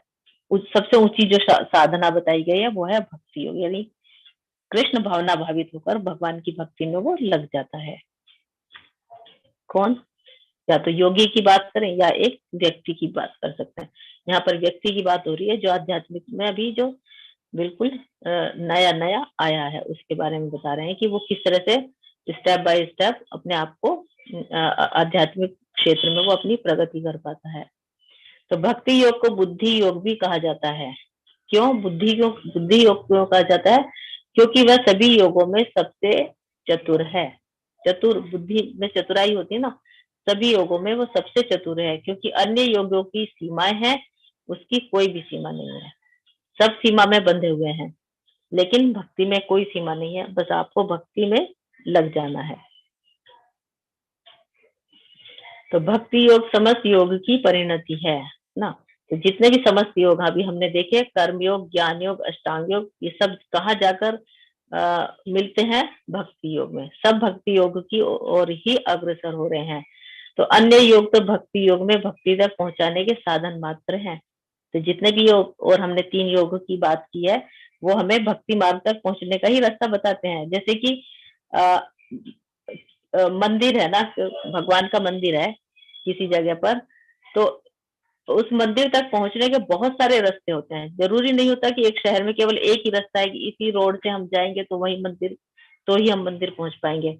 नहीं, हर तरफ से, चारों दिशाओं से रास्ते निकलते हैं, और कहाँ जाएंगे? वो सब उस मंदिर तक ही पहुंचाएंगे हमें। तो जो ये हमारे कर्म योग, ज्ञान योग, अष्टांग योग है, ये सब हमें उस भक्ति तक ही पहुंचाते हैं। तो योग का वास्तविक अर्थ भक्ति योग है। अन्य सारे योग भक्ति योग रूपी गंतव्य की दिशा में अग्रसर होते हैं। कर्म योग से लेकर भक्ति योग तक का लंबा रास्ता आत्म साक्षात्कार तक जाता है। निष्काम कर्म योग इस रास्ते का आरंभ है। निष्काम कर्म योग ना, बिना किसी अपने लाभ हानि की चिंता किए बिना जो हम काम करते हैं, वो निष्काम कर्म योग है ना। तो इसका उदाहरण अम्बरीश महाराज है ना, उन्होंने अपने सारे इंद्रियों को भगवान की उसमें लगा दिया था। कोई उनकी अपनी कोई इच्छा नहीं थी। राजपाट संभालते थे, वो एक सेवक की भांति उसको राजपाट को संचालन करते थे, बाकी वो पूरा समय अपनी भक्ति में देते थे। तो कोई विरला भाग्यशाली ही वैदिक विधान के अनुसार भक्ति योग के पथ को स्वीकार करके कृष्ण भावना भावित हो पाता है। कोई विरला ही होता है ना जो भक्ति योग की तरफ आ रहा है। ये आप जो हैं, आप सब बहुत ही भाग्यशाली हैं ना। बाद में देखते हैं अभी, है ना, मैं पूरा नहीं पढ़ पाई। तो आप पर भगवान श्री कृष्ण का आशीर्वाद हुआ है, कृपा हुई है, जो आप इस कृष्ण भावना की तरफ आए हैं ना। तो कोई विरला ही होता है जो कृष्ण भावना भावित हो पाता है। आदर्श योगी श्याम सुंदर कृष्ण पर अपना ध्यान एकाग्र करता है। भगवान का जो स्वरूप है वो कैसा है? श्याम सुंदर रूप है। हम भगवान श्री कृष्ण के श्याम सुंदर रूप पर ही मोहित होते हैं ना सभी। उनके अंगों को प्रदीप्त करने वाली उनकी ज्योति ब्रह्म ज्योति कहलाती है ना। जो उनके अंगों से जो ज्योति निकल रही है उसे क्या कहते हैं? ब्रह्म ज्योति। और इस ब्रह्म ज्योति पर कौन अपना ध्यान एकाग्र कर रहे हैं? मायावादी, निर्विशेषवादी, है ना, जो निराकारवादी होते हैं ना, मानते हैं। में एक ज्योति पर अपना ध्यान को केंद्रित करते हैं, उसे ब्रह्म ज्योति कहते हैं। लेकिन हमें सोचना समझना यह है कि ब्रह्म ज्योति आ कहाँ से रही है, तो भगवान के अंगों से ही आ रही है। भगवान के अंगों को वो प्रदीप्त करती है, चमकाती है ना। तो वे राम, नरसिंह, वराह तथा श्री भगवान कृष्ण जैसे विभिन्न रूपों में अवतरित हैं। कौन? भगवान। भगवान जो है वो राम रूप में आए हैं, नरसिंह रूप में आए हैं, वराह और श्री कृष्ण है। तो वे सामान्य व्यक्ति की भांति माता यशोदा के पुत्र के रूप में जन्म ग्रहण करते हैं और कृष्ण, गोविंद तथा वासुदेव के नाम से जाने जाते हैं। वे पूर्ण बालक हैं, पूर्ण पति हैं, पूर्ण सखा है, पूर्ण स्वामी है और वे समस्त ऐश्वर्य, ऐश्वर्य कितने हैं? 6 ऐश्वर्य हैं भगवान के, तथा दिव्य गुणों से ओतप्रोत हैं। जो श्री भगवान के इन गुणों से पूर्णतया अभिज्ञ रहता है, अभिज्ञ यानी भगवान के रूपों को जो जानता है, वह सर्वोच्च योगी कहलाता है। अभिज्ञ का अनभिज्ञ होता है अपोजिट, लेकिन ये अभिज्ञ यानी वो जो भगवान के इन गुणों को जानता है, वही सर्वोच्च योगी कहलाता है। योगी की यहाँ पर ये परिभाषा दी गई है ना। तो हमें ये देखना है कि हमारी उड़ान कहाँ तक जाएगी, है ना। तो ब्रह्म ज्योति पे जाना है। तो देखिए ब्रह्म ज्योति, ब्रह्म, परमात्मा और भगवान को हमने पहले अध्याय में ही समझा था, दूसरे अध्याय में समझा था, है ना। तो जैसे कि एक मक्खी मच्छर होते हैं ना, कीट पतंगे होते हैं, या फिर चिड़िया कहें, पक्षी होते हैं छोटे छोटे, ये सब क्या है, ये भी उड़ते हैं, इनकी भी उड़ान होती है, लेकिन ये कहाँ तक जाते हैं वो हमें देखना है।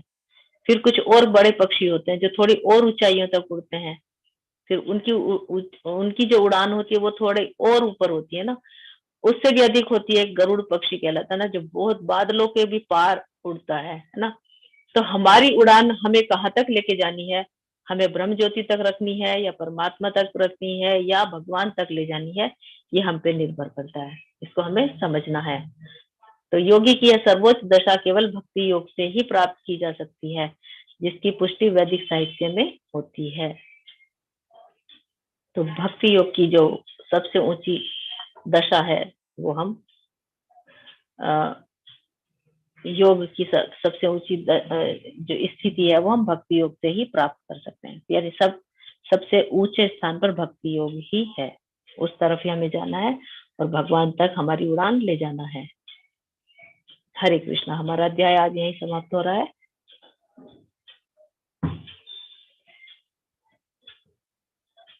हरे कृष्णा प्रभु जी, माता जी। हरे कृष्णा माता जी। हरे कृष्णा।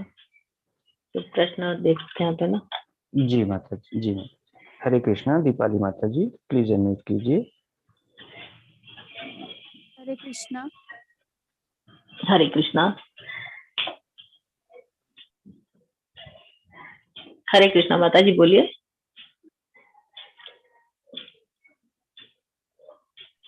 हरे कृष्णा। दीपाली माता जी आपकी आवाज नहीं आ रही है। हरे कृष्ण प्रभु जी। जी बोलिए।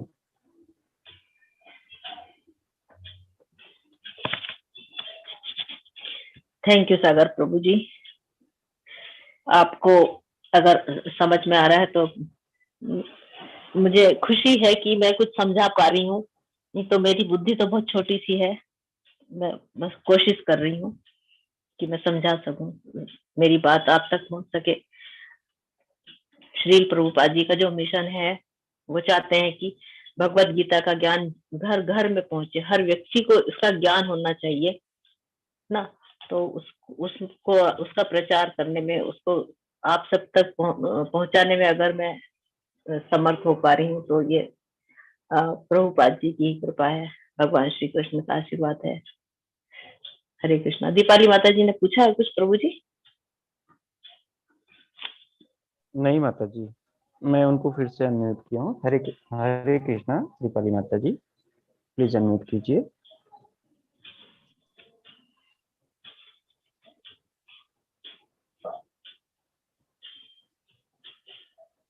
माता जी तब तक मैं चैट बॉक्स के प्रश्न ले लेता हूँ। हाँ जी। अभिषेक प्रभु जी पूछ रहे हैं कि प्रभु श्री कृष्ण ने अर्जुन से कहा था, मैं वृक्षों में पीपल हूँ, ध्वनियों में ओमकार हूँ, अश्वों में उच्चैश्वा हूँ, हाथियों में ऐरावत हूँ। ऐसा क्यों कहा उन्होंने? हाँ, ये उन्होंने उदाहरण देकर समझाए हैं। ऐसा नहीं कि आप उसको उसकी पूजा करने लगे। उन्होंने कहा कि मैं ऐरावत हाथी हूँ, मैं उच्चैश्रवा घोड़ा हूँ, तो हम घोड़ों की पूजा करने लग जाएं कि हाथी की पूजा करने लग जाएं। उनके जैसा हूँ। जैसे देखिए, एक उदाहरण से मैं बताती हूँ। जैसे कि कोई एक गांव का व्यक्ति है ना, बहुत सीधा साधा व्यक्ति है, और वो बहुत बड़े उसमें जाता है, महानगर में चला जाता है, और उस महानगर में जाकर वो बहुत बड़ी बड़ी बिल्डिंग इमारतें देखता है ना, बहुमंजिला इमारतें, और बहुत सारी लाइटें वगैरह। मतलब चकाचौंध हो जाता है, क्योंकि उसने तो गांव में अपनी झोपड़ी के अलावा कुछ नहीं देखा ना, और पेड़ों के अलावा कुछ नहीं देखा। वो लौट के वापस अपने गांव आ रहा है ना, तो वो गांव में आके लोगों को क्या बताएगा कि भाई मैं वहां गया था, और वहां पे पता है इतनी बड़ी बड़ी बिल्डिंगें थी कि मैं क्या बताऊं, कि ये देखिए ये पेड़ है ना, इस पेड़ के दो तीन पेड़ और ऊपर चले जाए ना, तो इतनी इतनी ऊंची ऊंची बिल्डिंगें हैं वहां पर। तो क्या कर रहे हैं वो व्यक्ति क्या कर रहा है, वो समझाने के लिए कहा है उसने कि पेड़ जितना ऊंचे ऊंचे वहां पर इमारतें हैं। तो ऐसा नहीं कि वो पेड़ इमारत बन गया है, पेड़ इमारत नहीं है, बस वो उदाहरण देके समझाया जा रहा है कि इसमें मैं ये हूँ, जल में मैं स्वाद हूँ। जल, हम पानी पीते हैं ना, पानी जब हम पीकर तृप्त होते हैं, आप देखिए जब बहुत तेज प्यास होती है और उस समय आपको कोई पानी ना दे करके दे कि लो ये चाय पी लो, या ये कोई आप भोजन कर लें, तो आप क्या कहेंगे कि नहीं नहीं, ये हटाओ यहाँ से, मुझे पानी पीना है ना। और उस समय जब आप वो पानी पीते हैं और उसमें जो वो स्वाद आता है, तीव्र प्यास में जो स्वाद आता है, वो जो प्यास का जो स्वाद है, वो मैं हूँ। तो भगवान कृष्ण इस तरह से हमें समझा रहे हैं। हरे कृष्ण। हरे कृष्ण माता जी। माता जी, और भी है क्या? स्नेहल गुप्ता माता जी का प्रश्न। जी माता जी, इनका प्रश्न है, स्टूडेंट अपने मन को कैसे कंट्रोल कर सकते हैं? हम आजकल के टाइम में बहुत डिस्ट्रैक्ट हो जाते हैं एंड स्टडी में फोकस नहीं कर पाते। क्योंकि हमारा मन जो है माता जी, बहुत दौड़ लगाता रहता है, सब तरफ दौड़ता है वो। सबसे पहले तो हमारा मन फैशन की तरफ है, और फैशन में भी हम जाएंगे तो किधर? फिल्मी दुनिया में जाते हैं। उनको स्टार कहते हैं, वो स्टार नहीं है। स्टार तो बहुत चमकते हुए होते हैं, वो तो बहुत मैले हैं, धूमिल है वो, है ना। क्योंकि पूरी संस्कृति को उन्होंने धूमिल किया हुआ है, और हम उन्हीं का अंधा अनुकरण कर रहे हैं ना। तो खैर, ये वाली बात आपके लिए नहीं मैं कह रही हूँ। तो ये जो है हमारा मन का भटकाव होता है कि हम हर तरफ जाना चाहते हैं, कि हम इस तरफ भी चले जाएं, उधर भी चले जाएं, ये भी कर लें, वो भी कर लें। हमारा लक्ष्य जो है ना, एक होना चाहिए, सिर्फ एक। जैसे अर्जुन का था ना, कि उसको जब द्रोणाचार्य उनके धनुर्विद्या सिखा रहे थे, और पक्षी की आंख में उनको तीर, एक आर्टिफिशियल पक्षी बिठाया हुआ था पेड़ पे, और उसमें कहा था कि इसकी आंख पे तीर चलाइए, तो वो अर्जुन को केवल उसकी आंख दिखाई दे रही थी। इसी तरह से हमारा भी सिर्फ एक लक्ष्य अगर हो जाए ना, कि हमें सिर्फ ये काम करना है।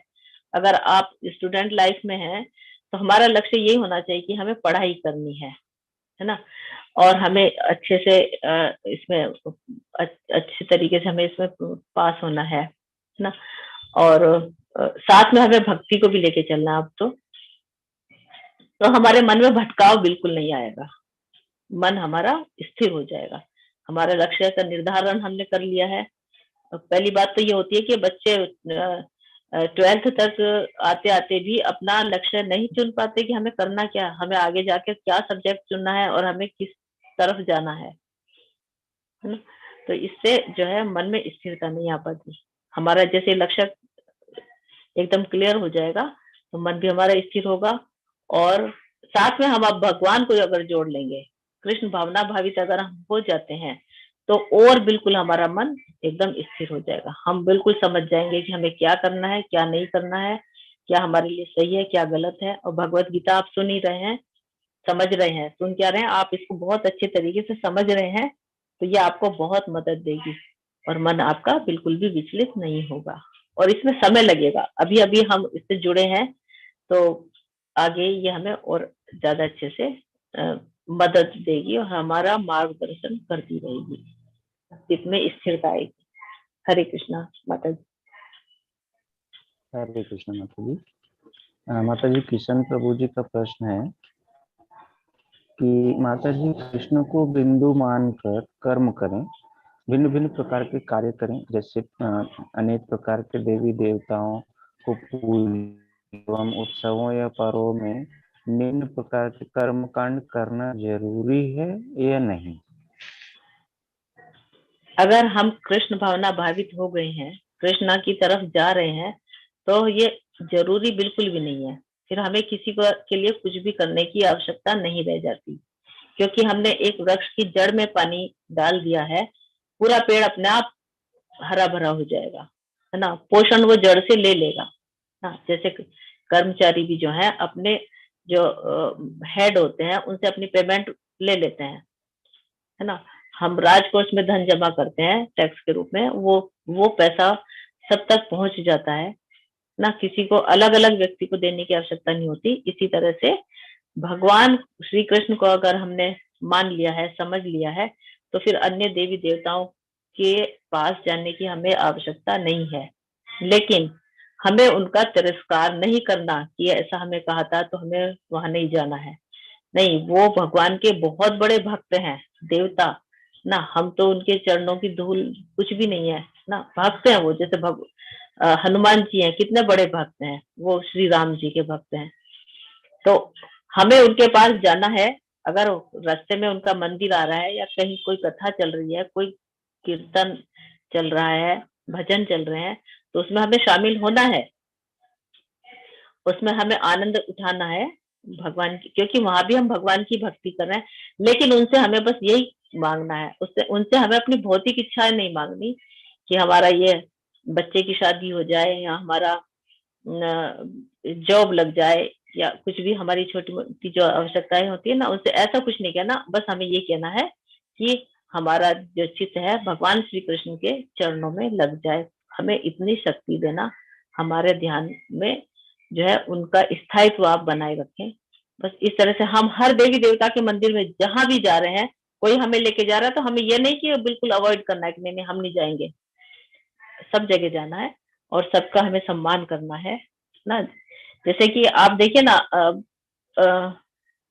जैसे आप प्राइमरी स्कूल में रहे हैं, मिडिल में आए हैं, फिर हायर सेकेंडरी और कॉलेज में आए हैं, इस तरह से अगर आपको कोई अपने पहले के वाले टीचर आपको मिलते हैं, तो ऐसा तो नहीं कि आप उनसे मुंह मोड़ लेंगे ना। उनका भी हमें सम्मान करना है, उनका पूरा रेस्पेक्ट देना है। लेकिन हमारी जो भावनाएं होती है वो उनके प्रति होती है जिनसे हम वर्तमान में उस समय शिक्षा ग्रहण कर रहे होते हैं ना। तो इस समय हम जब भगवान श्री कृष्ण की शरण में है, उन्हीं में हमारा चित्त लगा हुआ है, तो उन्हीं में हमारा एक निष्ठ अनन्य भक्ति है। लेकिन हमें सम्मान सभी का करना है। हरे कृष्णा। हरे कृष्णा। दीपाली माता जी प्लीज अनम्यूट कीजिए।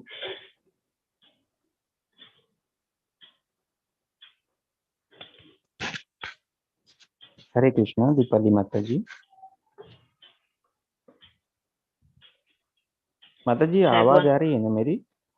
हाँ प्रभु जी, आपकी आ रही है, शायद वो अनम्यूट नहीं कर पा रही हो, ऐसा जी लग रहा अभी है किए मुझे। माता जी। जी हेलो दीपाली माता जी, हरे कृष्णा बोलिए। हरे कृष्ण प्रभु जी। जी माता जी।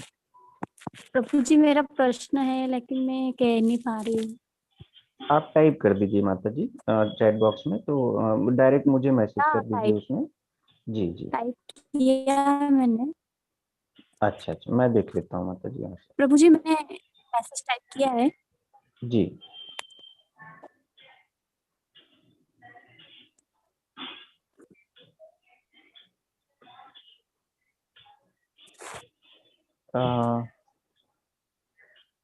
माता जी ऐसे चैट बॉक्स में आप वो वाला मैसेज कॉपी करके मुझे डायरेक्ट कर दीजिए। एक्चुअली मुझे पूरे वाले मैसेज दिख नहीं रहे हैं, शो ही नहीं हो ठीक। रहा मेरे इसमें, तो आप वो डायरेक्ट कर दीजिए मुझे। ओके प्रभु जी। माता जी, जी माता जी बोल दीजिए, ऐसी कोई बात नहीं है। सब भक्त इस तरफ जो भी है वो भक्त हैं ना। मुझे भी नहीं दिख रहा प्रभु जी इसमें दीपाली माता जी का कोई मैसेज। कहाँ पर किया है? मैं कर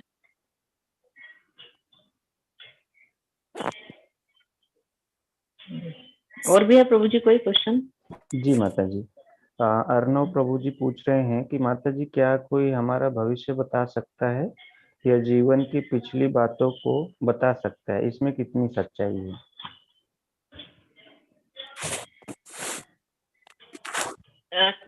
इसमें तो सच्चाई तो देखो कुछ भी नहीं है। कोई कुछ भी नहीं बता सकता, सिर्फ एक अंदाज लगाया जा सकता है कि हमारा भविष्य क्या है। हमारे भविष्य हमारे कर्मों से बनता है ना। हम अपना भविष्य खुद बनाते हैं, उसके निर्माता हम खुद होते हैं इसमें। हम अगर अच्छे से अगर अभी से अगर हम मेहनत कर रहे हैं और हमारा जो गोल है, जो हमारा लक्ष्य है वो अगर सही है और उसके लिए हम फिर प्रयास करते हैं, उसी से हमारा भविष्य बनता है और भगवान भी हमारी फिर मदद करते हैं। कुछ लोग ऐसे होते हैं ना, वो भगवान पर छोड़ देते हैं कि मेरी किस्मत में होगा तो मुझे मिलेगा, नहीं होगा तो नहीं मिलेगा। ऐसा नहीं है। किस्मत हमसे ही बनती है, हमारे कर्म से ही बनती है। हम खुद बनाते हैं। किस्मत और भविष्य एक ही शब्द के पर्यायवाची हैं ये। तो हम जैसा करेंगे, जितनी उसके लिए मेहनत करेंगे, वैसा हमारा भविष्य भी बन जाता है। तो इसके भविष्यवाणी, अब ये भी एक शास्त्र तो है इसमें। भविष्य जो वाणी जो करते हैं प्रभु जी, इसके बारे में मुझे कुछ ज्यादा ज्ञान नहीं है, सही बात तो यह है। पर मैंने अपने विचार रखे हैं। तो भविष्य के निर्माता हम स्वयं होते हैं। हरे कृष्णा। हरे कृष्ण माता जी। हरे कृष्णा। पंचानंद प्रभु जी प्लीज अनम्यूट कीजिए।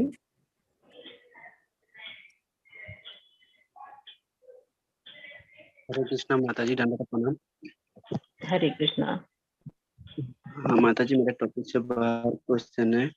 जो मतलब मेरा घर में तुलसी का पौधा है जो बहुत ज्यादा, तो उसमें कुछ सूख गया था, मैंने उसको तोड़ के लाया था, तो घर में रखा हूँ। क्या उसको क्या कर सकता हूँ मैं? कहीं पे फेंक सकता हूँ या उसको कुछ काम में लगा सकता हूँ माता जी? तुलसी का पौधा सूख गया है, यूं कह रहे हो? हाँ, क्या बड़ा बोला बड़ा मुझे? पेड़ है उसका। जी हाँ, जी जी। तो तुलसी का जो तुल बड़ा बड़ा पेड़ है, हाँ वो डालियाँ सूख गया है। सूख गई है ना, उनको फेंकना नहीं है प्रभु जी, बहुत उपयोग की होती है वो तो एक तो तुलसी की माला बनती है। कोई आसपास अगर कोई ऐसे हो बनाने वाले, जैसे वृंदावन की तो हर गली में माला बनाने वाले होते हैं। तो होते तो अपने इधर भी हर जगह होंगे। हमें ढूंढना होगा कि वो तुलसी की माला बना दे। और यदि नहीं है तो सब, जैसे कोई शव यात्रा जा रही होती है ना अपने घर के आगे से, तो आप उन लोगों को भी वो तुलसी का पौधा दे सकते हैं। या फिर वहां पर जाकर जो है, वहां पर सब इकट्ठे करके आप वहां पे रख के आ जाएं। तो वहां के जो लकड़ी वगैरह जो लेते हैं ना, देते हैं अंतिम संस्कार के लिए, तो उसमें से वो तुलसी का पौधा भी तुलसी की भी एक सूखी लकड़ी दे देते हैं। बहुत उपयोग की होती है, उसको फेंकना नहीं है। हरे कृष्ण प्रभु जी। हरे कृष्ण माता जी। हरे माता कृष्ण। जी अभिषेक प्रभु जी पूछ रहे हैं कि क्या कारण था कि प्रभु श्री राम और प्रभु श्री कृष्ण का अवतार कुलीन परिवार में हुआ था, उनका अवतार किसी साधारण परिवार में क्यों नहीं हुआ? कुलीन परिवार, भगवान को किसी कुलीन परिवार से की जरूरत नहीं थी। वो तो अपने भक्तों के यहाँ जन्म प्रकट होते थे, है ना। जो उनकी माता कौशल्या हैं, और ये जो भी माताएं उनकी रही हैं, इधर देव की माता और यशोदा माता रही हैं, ये इनकी बहुत बड़ी भक्त थी। और उसमें बताया ना कि किस भाव से आप भक्ति करते हैं भगवान की। मान लीजिए आप अभी भगवान को पुत्र रूप में चाह रहे हैं, है ना। और आप चाहते हैं कि भगवान श्री कृष्ण को मैं पुत्र के रूप में देखूं, और उसी भाव में हम अगर भक्ति करने लग जाते हैं तो फिर भगवान, और भक्ति की पराकाष्ठा हो जाती है, वो इतनी अनन्य भक्ति हो जाती है ना, तो फिर भगवान उनको वरदान देते हैं कि हाँ मैं तुम्हारी जो इच्छा है वो पूरी करूंगा। और इस तरह से फिर वो उनके घर में प्रकट होते हैं।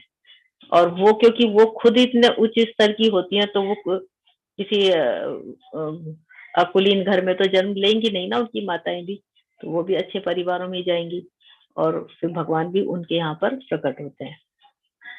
तो भक्तों के यहाँ पर वो आते हैं, है ना प्रभु जी। हरे कृष्णा। हरे कृष्ण माता जी।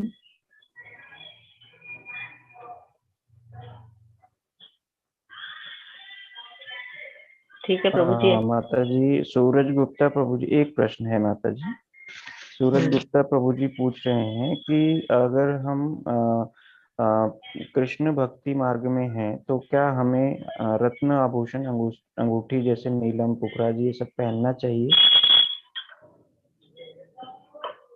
हाँ प्रभु जी, पहनने में कोई बुराई नहीं है, पहनना चाहिए, क्योंकि हमने संन्यास ग्रहण नहीं किया है, या हम पूरी तरह से कृष्ण भावना भावित अभी नहीं हुए हैं, है ना। तो बिल्कुल अभी अभी धारण कर सकते हैं, लेकिन हाँ इससे हमें धीरे धीरे विरक्त तो होना होगा एक दिन कृष्ण भाव, और ये सब कृष्ण अपने आप ही करवा लेंगे। कृष्ण भावना भावित व्यक्ति को तो इन सब का त्याग करना ही चाहिए, क्योंकि विरक्ति ही, अभी बताया ना कि विरक्ति और अभ्यास से ही भगवान को प्राप्त किया जा सकता है, क्योंकि मन हमारा बहुत चंचल है। तो लेकिन अभी ऐसी स्थिति नहीं आई कि हम इन सब का त्याग कर दें, तो आप पहनिए, और यदि आप पूरी तरह से समर्पित हो गए हैं भगवान को शरणागत हो गए हैं, तो फिर इनका त्याग करना ही पड़ेगा। हरे कृष्णा प्रभु जी। हरे कृष्ण माता जी। माता जी अभी तो प्रश्न, ठीक है प्रभु जी, है ना, एंड भी करते हैं। जी माता जी। वांछा कल्पतरुभ्यश्च कृपा सिंधुभ्य एव च पतितानां पावनेभ्यो वैष्णवेभ्यो नमो नमः।